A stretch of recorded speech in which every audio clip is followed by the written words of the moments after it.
শারদ উৎসবে নেশা বিরোধী অভিযান অব্যাহত রেখেছে কৈলাসহর পুলিশ। রবিবার রাতে কৈলাসহর থানার বিভিন্ন জায়গায় নেশা বিরোধী অভিযান চালানো হয়, যার নেতৃত্বে ছিলেন মহকুমার পুলিশ আধিকারিক। সঙ্গে ছিলেন কৈলাসহর থানার ওসি সহ আরও অনেকে। এদিনের অভিযানে বিপুল পরিমাণ নেশা সামগ্রী উদ্ধার হয়। পূজায় এই ধরনের অভিযান জারি থাকবে বলে জানান পুলিশ আধিকারিক। সংবাদ মাধ্যমের মুখোমুখি হয়ে গোটা অভিযান নিয়ে বিস্তারিতভাবে কি বলেছেন শুনুন।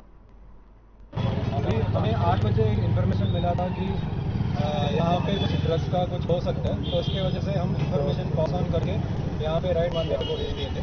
एंड अभी हमें 100 बॉटल्स ऑफ अलेक्स्ड फेंथेनिल मिला है, तो उसमें it is not proven because we don't have a sample for now.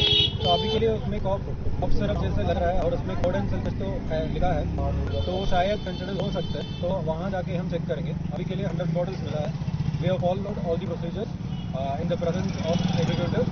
So अभी वहाँ जाके we'll look on for the things. Sir, पूजा के मौसम में आप हर दिन कैसे ऑपरेशन करेंगे? हाँ, अभी पूजा के मौसम में बहुत सारा ऐसे होने का संभावना भी है, तो इसके वजह से हम पुलिस फोर्स भी बहुत स्ट्रिक्ट रखे हैं। पूरा पेट्रोलिंग भी चला रहा है अभी। और हमारे आदत मतलब हमारा विश भी ये है कि सब खुशी से पूजा मनाओ और ये सब काम में न बस नहीं you should not get into all this things. And we have strictly imposed our vigil, तो ये तो होता ही रहेगा।